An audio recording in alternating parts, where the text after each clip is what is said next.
Welcome to Caltech Buddy. Press right and solve faster. Let's go! Calculator techniques for storing values on calculator. Okay, for example, we have this problem.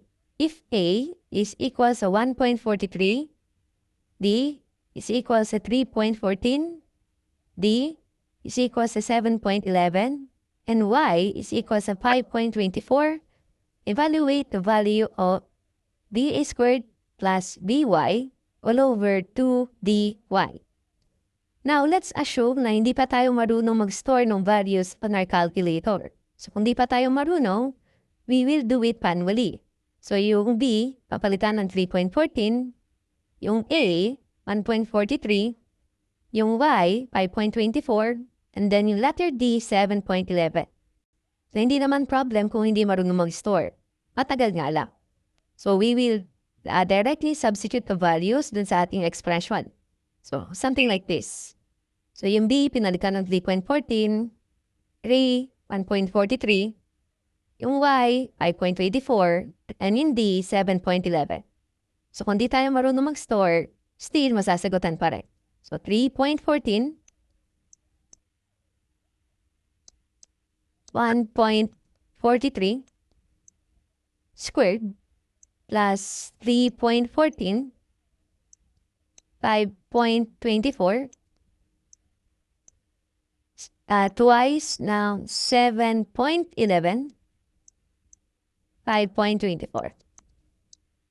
So, no problem kung hindi marunong mag-store sa calcu, still is solvable. 0.3069. Now, in solution sa mga mathematical problems, sometimes marami talagang mga variable.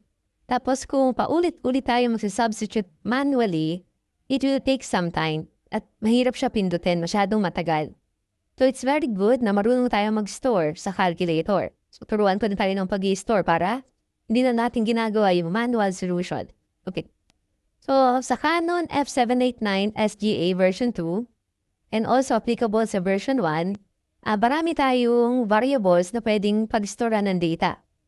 So, paano ba mag-store? So, you press Shift, and then RCL. So, mag-activate yung store function. Sinaunang pindutin yung Shift. So, mag-activate yung store function. And then, pwede kayo mag-store sa mga letters. Sa A, B, C, D, E, F, X, Y, and M. For example, I want to store 25 sa A. So, I will press 25. Shift, store, A. So, nasa A na siya. Random number, 79. Shift, store, D. And so on and so forth. Tapos, kailangan mo gamit yung value nila. Pwede mong pindutin alpha A, equal sign. So, doon pa rin si 25. Kaya alpha B, equal sign. Doon pa rin si 79. So, alpha. Ika mo recall. Recall A, 25. Recall D, 79. So, ganun na yung pag-i-store at pag-recall. Kung bitin pa tayo sa 1, 2, 3, 4, 5, 6, 7, 8, 9. 9 variables. Kung madami talaga tayong mga data, tapos nakapag-store ka na sa lahat, pwede ka rin mag-store sa mga numbers dito sa Canon F789 SGA. So, pwede rin sa 1, 2, 3, 4, 5, 6, 7, 9, 8, 9, 0. Pwede dyan mag-store. For example, you have 9, 8, 5. And lagyan na natin lahat ng variables, no? Store na lang natin sa 1 if you want. So, Shift, Store, and press 1. So, may store siya sa 1. Malalaman nyo naman kapag store na kayo, pag lumiit yung numero, tapos merong underline sa baba. So, ibig sabihin na, store na siya sa 1. So, i-recall ko yung 1, recall 1, makikita nyo 985. So, paulit-ulit lang yung pag-i-store. Shift, RCL, or store, then pipili ka kung saan mo ilalagay yung data mo. Knowing this, pwede na natin ulitin yung recent problem na hindi i-solve manually o mano-mano pag-substitution. So, ang gagawin natin, mag-store tayo. So, store tayo, shift store, tas depende sa variable. So, pindutin muna natin, 1.43. I want to store it sa A. So, shift, store A. So, na-store na siya sa A. 3.14. shift store sa B. 7.11, shift store sa C. And then lastly, 5.24, shift store sa Y. Oops, sorry. Shift store Y. So, ayan, hindi ko na siya isa-substitute manually. Now, pag na-store nyo na lahat, just press the expression correctly. Alpha B, alpha A, then squared, plus alpha B, alpha Y, all over 2, alpha D, alpha Y. So, pinindot na expression correctly. Since naka-store na yung mga values natin, press equal sign. Oops. Okay, double check natin. A, ang 2043, B, D2014, di pa na tayo nakapag-search sa D. So, 7.11, shift store sa D. Yan. D, and then Y. Okay, 5.24. So, pindutin na natin yung expression correctly.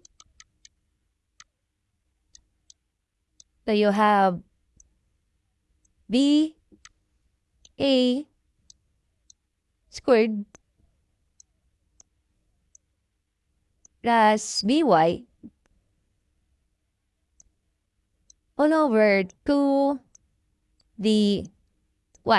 So, kailangan na-store nyo na muna lahat. Equal sign, then you have the same result, 0.3069. Okay, so this is your Caltech number 1 gamit ang Canon F789 SGA version 2. Now, kung ayaw nyo mag-store, alternative solution is magka-calc. So, ganito naman yung calc. This is Caltech number 2. Magka-calc naman tayo. So, let's assume na wala pa tayong ginagawa. First time natin is solve the problem. So, I will reset my calculator. Shift 93 equal sign. So, para lang ma-reset lahat sa standard function. Shift 93 equal sign. So, kung ayaw nyo mag-store, you can press calc. So, sa calc, pipindutin nyo yung expression directly. So, alpha B, alpha A, squared, plus alpha B, alpha Y, over 2 DY. So, hindi tayo nag-store. Pinindot lang natin siya as is. Then, press calc. Na pag nag-press tayo ng calc, magtatanong siya ng values for each variable. So, dito mo na lang ilagay yung value. So, nagtatanong ng D, lagay mo 3.14. Then, equal sign. Kung tatanong yung A, 1.43. Then, equal sign. Ng Y, 5.24. And last din ng D, 7.11. Equal sign. So, ayan. You will see, you get the same result. So, there are two ways to solve yung simplifying expressions. Pag-i-store ng value, pwede kayong mag-store or pwede kayong mag-calc. I'm hoping marami tayong natutunan today. This is your Caltech buddy. Okay, thank you. If you have any questions or clarifications on anything we discuss, feel free to leave a comment and we'll be happy to respond. To God be the glory. This is your Caltech buddy. Math made easy with shortcuts, tips, and calculator techniques. Bye!